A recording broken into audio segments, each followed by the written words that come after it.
स्वागत है आपका भीम न्यूज इंडिया, देश के सबसे प्रमुख और विश्वसनीय चैनल में। आप देख रहे हैं भीम न्यूज इंडिया। नमस्कार, मैं आपके साथ हूं। आइए जानते हैं आज की ताजा अपडेट्स। देश और दुनिया में क्या चल रहा है उसकी पूरी जानकारी लेकर हाजिर हैं। सबसे पहले बात करते हैं आज के मुख्य समाचार की। भीम न्यूज इंडिया देख रहे हैं आप विनय कुमार सिंघल के साथ। भारत में आरोप प्रत्यारोप लगाना भी एक राजनीति का हिस्सा है, चाहे उसमें सच्चाई कितनी भी हो, दम कितना भी हो, लेकिन आरोप लगाने की राजनीति भारत में बहुत तेज़ी से फैलती जा रही है। देख रहे हैं आप भीम न्यूज इंडिया। आपसे रिक्वेस्ट है कि यदि आप हमारे चैनल पर नए हैं तो प्लीज़ हमारे चैनल को यूट्यूब पर सब्सक्राइब कीजिए, लाइक कीजिए, शेयर कीजिए, कमेंट्स कीजिए। भीम न्यूज इंडिया के फेसबुक पेज और ट्विटर के पेज को भी फॉलो कर सकते हैं। देखिए एक श्रीमान जी ने किस तरीके से क्या कुछ कहा। ऐसा लेटर लिख दिया है कि मतलब कि सरकार हिला के रख दी एक लेटर से। और सिर्फ एक ये काम नहीं किया उसने, मतलब एक तरह से खालसा राज की परंपरा शुरू कर दी है तमिलनाडु के अंदर। जी हाँ, तमिलनाडु में खालसा राज की परंपरा शुरू। उन्होंने बोला है किसी भी मंत्री का, किसी भी नेता का, शामिल खुद है उसमें, वो जन्मदिन होगा तो होर्डिंग नहीं लगाए जाएंगे। ये बड़े बड़े जो होर्डिंग लगाए जाते हैं, बोला मैं मेरे राज्य को नहीं चाहता मेरे राज्य को कोई खराब करे या प्रदूषित करे, नहीं होगा। उसके बाद उन्होंने प्रधानमंत्री मोदी को लेटर लिख दिया। उस लेटर ने हिला दिया सरकार को, पूरी सरकार को हिला के रख दिया। जी हाँ, सिर्फ ये 3 रुपए बढ़े थे ना, लोग बोल रहे सिर्फ 3 रुपए बढ़े पेट्रोल डीजल के, तो क्या हो गया। लेकिन वो जो सब विजय ने बोल है ना, वो अगर हर एक मुख्यमंत्री समझ जाए तो ये सरकार ऐसा फैसला ले ही नहीं सकती। बोला जब तेल के दाम कम थे, कम दाम पर तेल खरीदती थी ये कंपनियां, फिर महंगे दामों पर देश की जनता को बेचती थी, तब इन लोगों ने सस्ता क्यों नहीं किया, वो पैसे जनता को वापस क्यों नहीं किए। अभी ये जब तक चुनाव चला, जब तक तो इन लोगों को महंगाई दिखाई नहीं दी, जैसे ही चुनाव खत्म हुए तो इनको महंगाई दिखाई देगी। बोला तो 2 महीने से चल रहा था क्राइसिस, तो चुनाव खत्म होते कैसे महंगाई दिखाई देगी। बोला नहीं, मेरी जनता के ऊपर ये तेल का खेल नहीं चलेगा। उसके बाद जो पंजाब के अंदर चला हुआ है उस पर चर्चा होगी। जोसेफ विजय का पूरा बताएंगे लेटर का, पहले पंजाब का बताते हैं। दलजीत दोसांझ ने क्यों छोड़ दिया इंडिया, क्यों अमेरिका की नागरिकता ले ली, आपको बताते हैं। सुनना, थोड़ा पूरा सुनना, ध्यान से सुनना, ताकि आप लोगों की आंखें खुल जाए। आप जो बोलते हो ना कि भाई जो ये नाचने गाने वाले होते हैं, सुनना, आप सच्चाई सुनो। पंजाब विधानसभा चुनाव नजदीक आते ही भाजपा ने पंजाब में अपनी जमीन मजबूत करने के लिए बड़े चेहरों पर दांव खेलना शुरू कर दिया। सत्ता के शिखर पर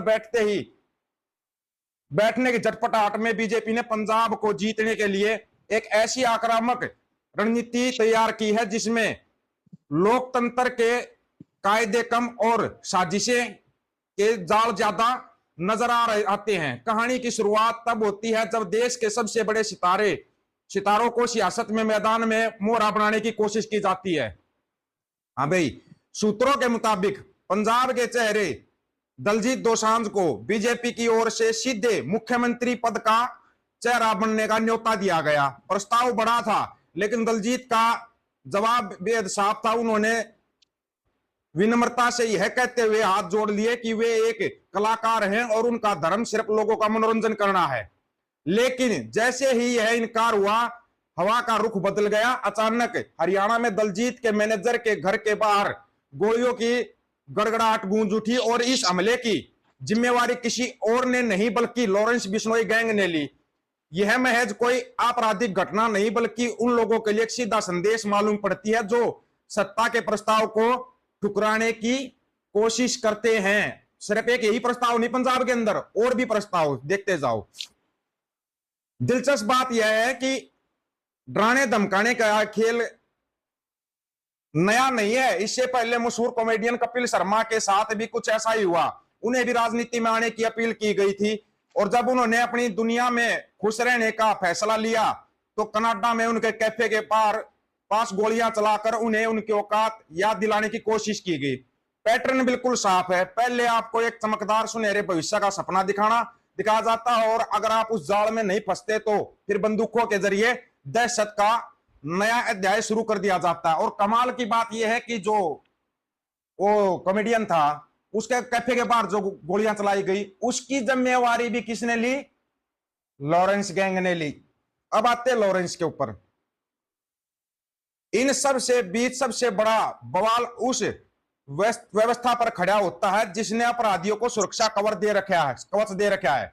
लॉरेंस बिश्नोई गुजरात की साबरमती जेल में बंद है, बैठा है और उसका भाई अनमोल तिहाड़ में। लेकिन उनके रसूख और आतंक में कोई कमी नहीं आई। हैरान करने वाली बात यह है कि किसी भी राज्य की पुलिस को इनसे पूछताछ करने या इन्हें अपनी हिरासत में लेने की इजाजत तक नहीं दी गई, दे ही नहीं रही सेंट्रल गवर्नमेंट।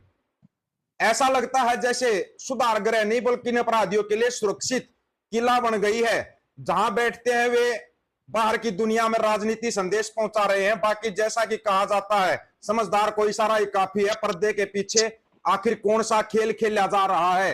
अगर अभी भी किसी को यह लगता है कि भाई नहीं भाई इनके पीछे कोई नहीं है, ये बस महज एक संयोग है, तो ये संयोग नहीं है, ये एक प्रयोग है जिसको कि ये लोग बार बार करते रहते हैं।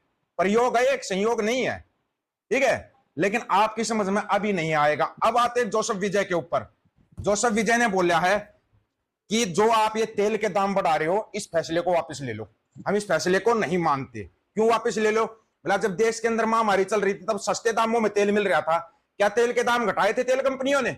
अभी ये रो रहे हैं कि हमारे को हर रोज हजारों करोड़ का नुकसान हो रहा है, 1000 करोड़ का नुकसान हो रहा है। तब इन्होंने लाखों करोड़ कमाए थे, तब जनता को पैसे दिए थे क्या इन तेल कंपनियों ने? ये बड़े बड़े धन्ना सेठ जो बने बैठे हैं जनता के पैसे से, जगत सेठ को जगत सेठ बना दिया, बैंकों का इतना कर्जा ले रखा, 95,000 करोड़ की फैक्ट्री लगा रहा है वो अमेरिका के अंदर जाके। क्यों? क्योंकि डर अमेरिका का डर, वहां पर फैक्ट्री लगानी पड़ेगी। क्यों नहीं इसके ऊपर कोई मुंह खोलता? यहां पर चला हुआ है। जब महंगाई की बात आती है तो बीजेपी के पास की बात मिलती है। अब सबसे बड़ी बात यह है, जब महंगाई की जो मार आ रही है, हमारे देश के अंदर 95 करोड़ लोग तो वो है जो 5 केजी फ्री के राशन पर जिंदा हैं। बताओ विरोध कौन करेगा? अगर उनको फ्री का राशन नहीं मिला तो भूखे मर जाएंगे वो, भूखे। और अगर महंगाई बढ़ गई तो उनको फ्री का राशन मिलेगा क्या? मैं तो कह रहा सबसे पहले जो है फ्री राशन मिलता है ये बंद होना चाहिए, ताकि इन लोगों को पता लग जाए, इनकी औकात याद आ जाए। इनकी 1 महीने में इनकी औकात याद आ जाएगी। ये लोग सड़कों पर मिलेंगे आपको, सड़कों के ऊपर गारंटी के साथ। लेकिन पता है बस फ्री का दे दो, कुछ भी दे दो, गोबर मूत्र भक्तों को तो कोई दिक्कत नहीं है, उनको तो मिलता रहेगा। बोला जिनको ईएमआई चुकानी है, गाड़ियां लोन पे ले रखे, वो आम आदमी कहां जाएगा? ये बड़े बड़े धन्ना सेठ जो बने बैठे, कोई 95,000 करोड़ कहीं लगा रहा, कोई 1 लाख करोड़ कहीं लगा रहा, इनसे क्यों नहीं वसूला जा रहा? जितना बैंकों से इन लोगों ने कर्जा ले रखा है ना, सारा बैंकों को वापस दिलवा दो। ये धन्ना सेठ सबसे पहले 5 केजी राशन की लाइन में सबसे पहले झोला लेकर आगे मिलेंगे, गारंटी के साथ मिलेंगे। लेकिन यहां पर बोलेगा कौन?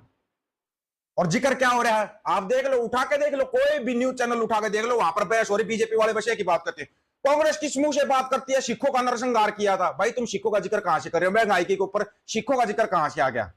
तुम कहना क्या चाह रहे हो इस बात के ऊपर? वो तो ठीक है, कांग्रेस की एक कोई नेता थी, औरत थी, उसे जवाब नहीं दिया गया।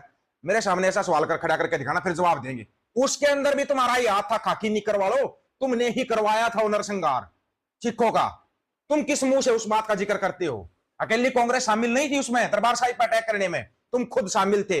उठाओ लाल कृष्ण अडवाणी किताब, जिसने खुद अपनी किताब के अंदर लिखा हुआ है कि हाँ मैंने प्रेशर दिया था इंदिरा गांधी के ऊपर दरबार साहिब पर अटैक करने का। तुम जोसेफ विजय के सवालों के जवाब दे दो ना, जिसमें खुद जोसेफ विजय एक इतना बड़ा सुपरस्टार है साउथ के अंदर, तमिलनाडु के अंदर, उसका बड़े बड़े होर्डिंग लगाकर उनको दूध सेना लाया जाता था। बोला कोई होर्डिंग नहीं लगेगा, शहर को गांव को कहीं भी गंदगी नहीं फैलाई जाएगी, चाहे किसी नेता का जन्मदिन हो, चाहे किसी अभिनेता का जन्मदिन हो। वाह जी वाह। उससे भी बड़ा फैसला जोसेफ विजय ने जो लिया है, उससे बड़ा फैसला। बोला जो ये तेल के दाम बढ़ा रहे हो ना, इससे आम मध्य वर्ग परिवार मारा जाएगा, गरीब आदमी मारा जाएगा। नहीं बढ़ेंगे तेल के दाम। इन कंपनियों से लो, ये रसिया से सस्ता तेल खरीद रहे थे, तब महंगा तेल दे रहे थे। हमारे से तेल खरीद कर बांग्लादेश नेपाल में 60 रुपए लीटर जब तेल मिल रहा था, हमारे को 100 रुपए लीटर तेल मिल रहा था। और मजे की बात यह, हरियाणा में कहीं कहीं तेल मिलना बिल्कुल ही बंद हो गया, ब्लैक में भी तेल नहीं मिल पा रहा। अभी तो तेल निकलेगा, ट्रेलर भी लॉन्च नहीं हुआ। अभी तो महंगाई का ट्रेलर भी लॉन्च नहीं है। महंगाई तो आगे आगे देखिए श्रीमान, रोएंगे आगे रोएंगे, रोना पड़ेगा। आओगे सड़कों पे, गारंटीड सड़कों के ऊपर आओगे, गारंटी के साथ कह रहे हैं। हम तो इंतजार कर रहे हैं तुम सड़कों पे कब आओगे।